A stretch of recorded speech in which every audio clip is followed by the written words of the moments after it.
Minha parte, a importância é uma figura nacional, a figura mais importante do nosso partido, que está aqui hoje, significando dizer, depois de uma situação de recuperação de saúde, o esforço que eles todos têm no PDT, o Ciro aqui representa o PDT, que é um partido grande, que tem bons resultados no Brasil inteiro, já tem uma afinidade com a gente do PSB em muitos lugares. Nós fotografamos ali, quisemos mostrar isso. O Ciro vai falar depois sobre isso também, que é a questão dos nordestinos que estão aqui, que venceram a partir daqui. Hoje nós estamos falando com um prefeito do interior do Ceará, que tem aqui 50 comércios em São Paulo. Ele é famoso galera, por isso, bora compartilhar aí, galera. Então as pessoas aqui, todo mundo que veio pra cá... Ciro vai entrar em live daqui a pouco. Hashtag 40SP com Ciro. Bora subir no Twitter, turma. Vamos compartilhar os grupos aí, vamos mostrar nossa força. A virada 40 começa hoje, galera. Temos informações aqui quentíssimas de que Márcio França já está na frente de Guilherme Boulos. Guilherme Boulos bateu no teto e agora Márcio França avança. Vamos pro segundo turno, vamos ganhar. Tamo junto, galera. Cirão aí, ó. Terem vindo até aqui. E eu tô passando, de fato ainda estou em recuperação, aí já não sou mais um vetor, eu fiz os exames, já não estou mais portador do vírus, mas recomendo muito comovidamente a todas e a todos que se protejam. Não é uma gripezinha, é uma coisa pesada, perigosa, qualquer comorbidade pode inclusive matar. Então, primeira grande coisa, a pandemia está passando, mas não passou ainda, vamos manter os cuidados. Veja, eu penso, e eu queria dizer isso em São Paulo, lembrando a vocês que estão aqui, às vezes vocês talvez não tenham noção. São Paulo é a maior cidade da América do Sul. São Paulo é a cidade líder do Brasil, queiram ou não. Tudo que acontecer em São Paulo repercute imediatamente. Não por acaso, o dístico que há na bandeira de São Paulo é São Paulo lidera, não é conduzida. São Paulo conduz, não é conduzida. Então, com essa importância do Brasil, eu venho acompanhando o meu companheiro Antônio Neto, que representa o nosso partido PDT nessa chapa, porque é uma chapa nossa, dizer uma palavra que eu talvez não precisasse dizer em favor da candidatura vitoriosa, que eu acredito firmemente será vitoriosa, do Márcio França. E essa palavra é assim: o primeiro motivo do voto numa eleição como essa deve ser a agenda do povo. Lambança política apaixona muito. Paixão, ideologia, partidarismo, tudo isso é normal. Nós somos dessa arte, nós temos entusiasmo também, mas é preciso que o cidadão e a cidadã, se eu posso falar como irmão paulista, criado em Sobral, no interior do Ceará, peguei o pau de arara no caminho inverso, mas eu sou daqui de Pindamonhangaba, do Vale do Paraíba, e falo com muito carinho e respeito. O voto deve ser, antes de mais nada, pensado em quem tem capacidade de responder à agenda terrível que se abate sobre a sorte da família brasileira, da família paulistana, especialmente a partir do 1º de janeiro. Márcio já falou, vou repetir. O fim do socorro emergencial trará a fome de volta para o lado das pessoas, não como retórica, como um fato real, concreto. E o prefeito que vai tomar posse tem que ter capacidade de entender isso. A retomada da economia, vocês não têm ideia, é devastador o que aconteceu com o Brasil em matéria de empreendimento médio, pequeno, grande porte. O centro da crise econômica brasileira é São Paulo. E a saída dessa crise necessariamente passa por São Paulo. Não é hora de estagiário, sabe? Não é hora de ódio. Aí, turma do Solzinho, se liga no recado do Ciro. Nós precisamos ter capacidade de responder ao drama econômico e social derivado da crise da pandemia, mas tem mais coisas que mexem com todo mundo. Só a vacinação de todos os brasileiros porá um fim a essa tragédia. Não é razoável que politicagem entre no assunto vacina. O que interessa se responde aos requisitos científicos, o que interessa de onde vem a vacina? É preciso não deixar a politicagem atrapalhar a única saída para colocar um ponto final nessa pandemia, nos seus efeitos sociais, de saúde e da tragédia econômica. O ano letivo, milhões de garotos, rapazes, moças, precisam de uma resposta para não ter um ano perdido de vida, que já é difícil para a maioria do nosso povo mais pobre. Portanto, esse devia ser, penso eu, um foco. E a gente tem que pensar algumas coisas que são simples. Quem acha que está tudo bem, tem um candidato da situação, que tem o governo do Estado e que está na prefeitura. Quem acha que é preciso mudar, tem várias opções. E aqui talvez esteja a questão. Por que a maioria quer mudar, a gente sabe. Mas a grande questão aqui é mudar sem pular no escuro. Mudar com experiência. São raríssimos os lugares em que o ex-governador, bem avaliado, que tem uma vida limpa, que é famoso por competência, o camarada se reelege com 93% dos votos sendo prefeito. Só quem não sabe o que é política, não sabe o tesouro que é ter essa medalha no peito. Eu fui prefeito na minha cidade, os recursos não sobem em canto nenhum, e eu não entrei popular, eu saí com 93%, reeleito. Governei São Paulo, isso aí não governou um estado pequeno do Brasil, governou o grande estado do Brasil. E até o mais azedo dos adversários há de reconhecer que se saiu com equilíbrio, com seriedade, com competência e com uma marca de decência, de trabalho e de estar ao lado das pessoas. Portanto, a mudança que São Paulo, se eu puder falar com muito carinho e respeito, que São Paulo precisa, é a mudança que tem, junto com ela, a sorte da seriedade e da boa proposta para resolver aquilo que, volto a dizer, é o que interessa. Quem é que é capaz de ajudar o paulista, o paulistano, o nordestino que mora nessa cidade, que é a maior cidade nordestina do Brasil. Meu pai mesmo começa a vida por aqui, minha mãe começa a vida por aqui, eu começo a vida, garoto, criança, aqui, e os meus primeiros passos. Quem é que tem capacidade de resolver o problema? Não tenho nenhuma dúvida, se eu tivesse o privilégio de votar aqui, eu votaria e pediria a todos os que votarem em mim em algum momento da vida que elejam o Márcio França e os nossos vereadores da nossa coligação. Beijo, bola, valeu, Ciro! Para nós é uma honra ter você aqui, e essa massa estava com uma saudade, como nós, de você. Você sabe disso. Por isso, meu querido, a palavra é sua, porque eu só estou aqui para dizer... Obrigado. Eu já não estou mais transmitindo, e eu quero que vocês vejam a alegria que eu estou sentindo de sair de casa pela primeira vez desde março. Eu estava no isolamento social, cumprindo a minha obrigação, cheguei a fazer 6 lives por dia, indo para cima desse boçal, que é esse Bolsonaro, muitas lives com o Neto, enfim, mas hoje eu estou especialmente feliz de estar de volta, de vir a São Paulo, porque, deixa eu falar um pouquinho além do que vocês gentilmente tinham assim, a gentileza de me ouvir. Eu quero só, como estou falando para militantes, mas pelo fio do coração de vocês, eu queria muito falar ao povo de São Paulo. Sabe, falar ao povo da mais importante cidade da América do Sul. De que você, paulistano, ou você, italiano, que vive em São Paulo, japonês que vive em São Paulo, alemão que vive em São Paulo, nordestino, não sei se vocês sabem, São Paulo é a maior cidade nordestina do Brasil, pela quantidade de nordestinos que essa cidade recebeu. Entre essas pessoas, o meu pai.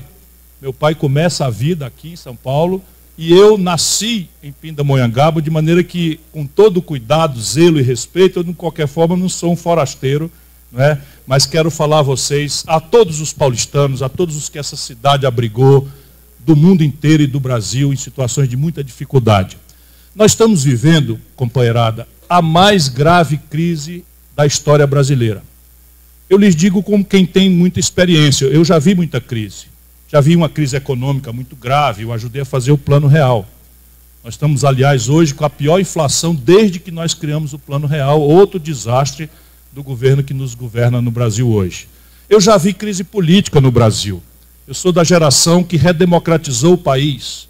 Eu já vi crise social nesse país, que, sendo riquíssimo, tem a pior e a mais perversa concentração de renda e a pior distribuição de renda do mundo.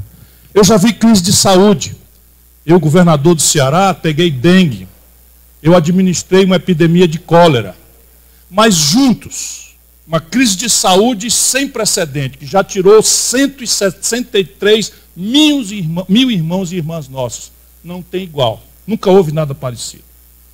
Que na mesma data impõe uma crise econômica em que a nossa economia está caindo, a maior taxa de depressão econômica de toda a história econômica brasileira, que eu me dedico a estudar sobre ela. Com uma crise social que a gente precisa ter em conta, com o fim do socorro emergencial, agora, dia 1º de janeiro, A fome vai bater a porta de milhões de lares brasileiros. E não é a fome como esforço retórico para reforçar o argumento da perversidade da injustiça social brasileira. É a fome mesmo. É a falta do bocado de comer para crianças, porque sem o socorro emergencial, as pessoas a uma conta de milhões não têm o que comer.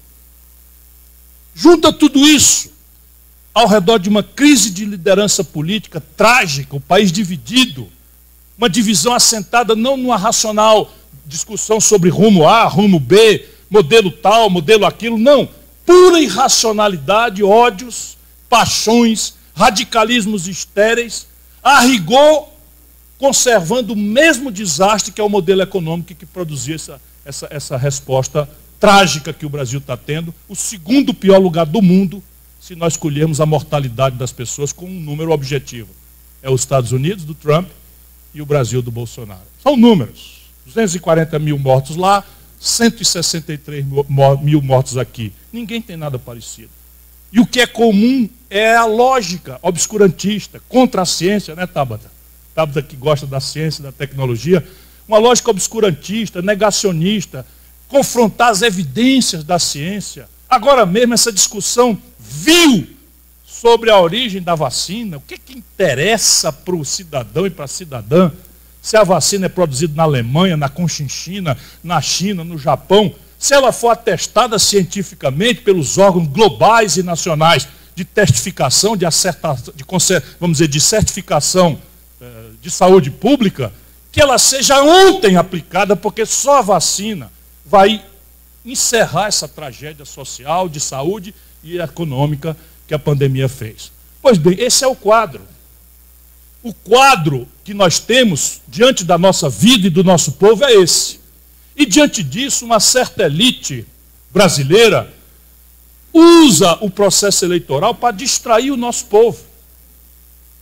É lambança política, é identitarismos ideológicos tão eloquentes quanto estéreis, se não forem postos a serviço de um projeto que responda concretamente ao que importa, que quero crer, é emprego, renda, salário, aposentadoria, salvar o ano letivo, milhões de brasileiros, garotos, moças, rapazes, ameaçados de perder um ano da vida escolar, numa hora que a economia já está tão hostil. Tudo isso é o que de fato interessa. E aí, companheirada, a nossa militância tem essa tarefa, puxar o debate nas redes sociais, nas ruas, nos templos, sabe, nos grêmios estudantis, nos ambientes empresariais, aonde você puder, essa semana é crítica. Puxar o debate para isso. Nós não podemos nos distrair, muito pior, aceitar que a nossa população seja distraída. Vamos perguntar uma coisa muito simples. Em São Paulo, ou em qualquer outro lugar, as coisas como estão bem? Nós achamos em São Paulo, como por exemplo achamos no Ceará, em Fortaleza, que os governos estão acertando a mão. O governador do Ceará tem 74% de aprovação.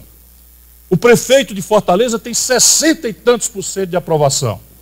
Portanto, ali parece, como nós estamos tentando, que é um problema de continuidade aperfeiçoada.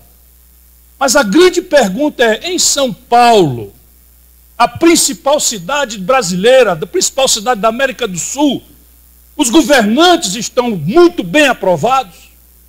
Pelo que se sabe, não. Se isso é verdade, com todo respeito, não seria eu que viria aqui fazer gravame com quem quer que seja, até porque tem uma relação boa, cordial com todo mundo em São Paulo. É uma coisa curiosa, ainda anteontem me ligou o ex-governador Geraldo Alckmin para me cumprimentar pelo meu aniversário. Né? Eu fiz 63 anos inteiro, né?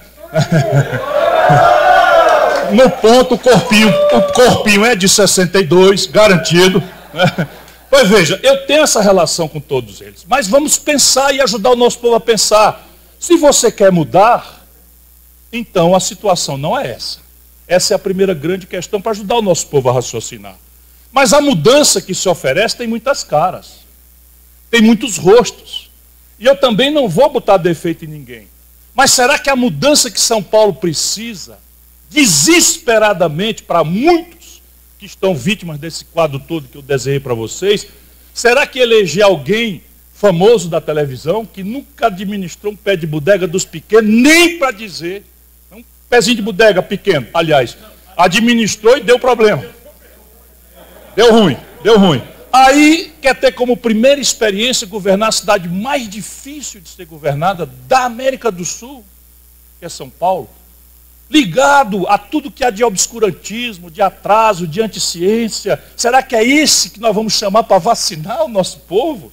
Para recuperar o ano letivo? Para correr em socorro do micro e pequeno empreendedor que estão quebrando que nem mosca naquelas máquinas de beira de estrada de churrascaria, aquelas coisas azul que tem, que torra as moscas? É isso que está acontecendo. Ou o tipo de mudança que é assim, a lacração. Né? E o Márcio falou aqui uma coisa muito séria. Eu, por exemplo, não tenho nada a ver com os americanos, a vida é deles. Né? Mas eu tinha, assim, uma torcida pelo discurso do Bernie Sanders. Quem que pode dizer que o Bernie Sanders não é uma figura muito interessante? Fala aquelas coisas que a gente gostaria de ouvir. Representa uma coisa assim que nega essa coisa posta que está aí, dessa caretice, desse quadradismo, dessas coisas e tal. Mas a vida real não se resolve assim. E o Bernie Sanders era tão bom que teve a grandeza de entender que para derrubar o mal maior era preciso ceder um pouco a um que tivesse capacidade de dar uma beliscadinha nos votos do lado de lá. Eleição é isso. Por mais que a gente possa achar que a eleição é um concurso de lacração, de palavras bonitas, não, eleição é o destino do povo. E você muitas vezes não percebe que para ganhar uma eleição você precisa descer um pouquinho do discurso, sabe? Ceder um pouquinho da paixão, da emoção, que são comoventes, para botar a inteligência, o estratégico a serviço. Senão chegará em São Paulo aquilo que tem sido uma tragédia no Rio de Janeiro. Uma certa esquerda no Rio de Janeiro, com quem eu tenho relações, se você disser o seguinte: 1000 vezes acontecerá numa sexta-feira à noite de você escolher com quem que você quer tomar uma cerveja. Com quem que você quer ir num bar no Leblon. Em 1000 vezes eu escolheria o Marcelo Freixo. 1000 vezes. É para tomar cerveja, é para conversar, é para trocar ideia. Cara inteligente, leve, gente boa, nunca se enrolou em nada errado, está tudo certo e tal. Mas a estreiteza política, não dele, do entorno, faz com que todo mundo que é gente boa, que gostaria de tomar uma cerveja com ele, vota nele, e o prefeito do Rio é o Marcelo Crivella. Todo mundo do Rio de Janeiro que tem uma admiração e um apreço grande por ele, engoliu e votou para governador no Witzel Witzel, caçado, com menos de 1 ano de governo. Já estava enrolado em ladroeira. Essa é a cruel realidade do Brasil aqui e agora. O Márcio França, ele tem esta capacidade. Ninguém duvide, o Márcio França tem uma vida inteira dedicada a esse campo da luta do Brasil. A vida inteira. Nunca precisou ficar com lacração, com discurseira, para provar que está no campo da redemocratização, que está no campo da luta pelos direitos sociais, que está na defesa do trabalhador, contra o capital, que está na luta pela decência, que está em todos os grandes embates que nós tivemos na vida nacional brasileira. O Márcio França estava ali. Ó. E tem essa virtude tão grande que o PSDB do Alckmin chamou ele para ser vice-governador. A gente não chama para ser vice-governador um igual a nós, não. Isso é desonesto dizer do Márcio França. Quando a gente chama alguém para ser vice, é alguém para completar o que a gente não tem. O Márcio vem exatamente porque o Alckmin teve a sobriedade de mandar um recado para um pedaço da esquerda de São Paulo, mais moderada, mais equilibrada, para aquela hora. E olha, o Márcio se saiu brilhantemente bem. Pode até não gostar dele, pode até não votar nele, mas ninguém pode duvidar de um cara que entra na prefeitura de São Vicente, pela porta da frente, com eleição generosa, e se reelege, gente querida, 93% dos votos. Só quem nunca governou nada, joga isso fora e começa a estragar a imagem, ou tentar estragar a imagem do cara com budejamento sem fundamento. 93% depois de passar 4 anos experimentando o cara.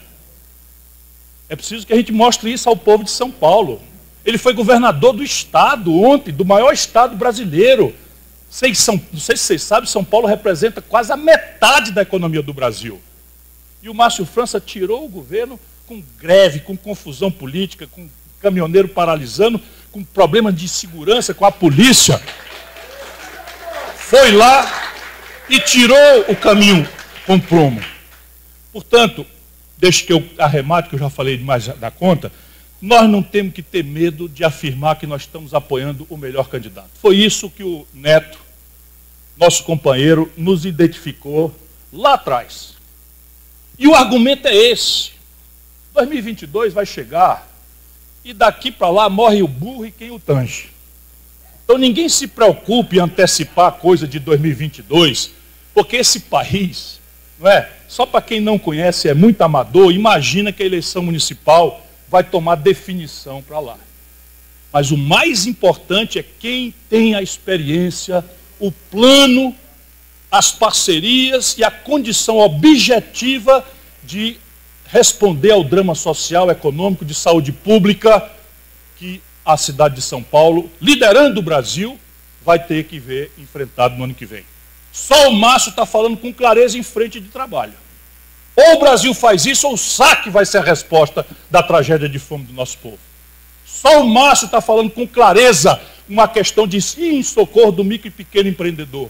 Por quê? Porque ele é vivido, ele é experiente, ele sabe onde é que as coisas estão, e o que nós precisamos fazer é ajudar o povo paulista, o povo paulistano, o povo da capital de São Paulo, a ver aquilo que nós estamos vendo. Do lado dele, o nosso tesouro. Um líder sindical amadurecido, experiente, um profissional liberal, que transita em todas as áreas, tem a mesma característica. Pergunta se a CUT esculhamba o nosso Neto. O Neto acabou de fazer uma reunião com todas as centrais sindicais para a gente discutir o Brasil. Sempre teve essa característica de falar para o outro, de ouvir o outro. Sabe, é isso que nós no Brasil precisamos fazer. E se algum argumento político, esqueça 2022, se algum argumento político nós podemos acrescentar nessa decisão de agora, é o voto dado em São Paulo estará indicando para o Brasil, nas grandes cidades, isso é uma tradição, você vota pelo melhor prefeito, aquele que pode fazer melhor pela saúde, pela educação, pelo transporte de coletivo, pela moradia, mas nas grandes cidades há uma politização do voto. E São Paulo, ao votar, como eu estou acreditando, botando o Márcio no segundo turno, a Marta Rocha no Rio de Janeiro, o nosso João Campos lá em Recife, o Sarto em Fortaleza, que já está chegando ao primeiro lugar, nós estamos em Belo Horizonte, onde o Calil já está com 65%, o que o povo brasileiro das grandes cidades começa a indicar? É que nós queremos, para além de escolher bons prefeitos, criar um caminho em que a unidade política, em que o não ódio, o extremismo, a confrontação odienta que marca a divisão da nação brasileira de forma grave, como nós estamos fazendo, numa hora tão dura, talvez esteja perto de ser encerrada. E aqui, de novo, o Márcio salta, porque nós construímos esse caminho. Há uma esquerda nova no Brasil, que reúne o PSB do Márcio, o PDT do Neto e nosso, que reúne a Marina da Rede, que reúne o PV, o nosso companheiro do PCdoB, que também estão com chances boas por aí afora, né? Flávio Dino, Orlando aqui em São Paulo. Isso é um caminho em que a gente, se puder, vai amadurecer uma alternativa. Nem tanto ao mar, nem tanta terra, chega de ódio, unir o povo, organizar a luta, salvar o Brasil. Márcio França, prefeito, Neto, vice-prefeito, e não esqueçam, muito importante eleger vereadoras e vereadores deste campo, desta aliança. Nós temos gente para todo gosto. Eu queria muito citar aqui alguns nomes, mas não cometerei essa indelicadeza e essa injustiça. Não permitam que o Márcio França vá para a prefeitura num momento tão difícil, com a mão amarrada de uma Câmara Municipal, em parte, entregue à fisiologia, que não é aquilo que nós precisamos fazer. Por isso, tão importante quanto eleger o Márcio com o Neto na vice, é eleger uma grande bancada de vereadores e vereadoras. E aí, com todo respeito à aliança, meus queridos da aliança, dá licença, eu peço voto por 12 para os candidatos do PDT. Muito obrigado a todos, muito obrigado de coração.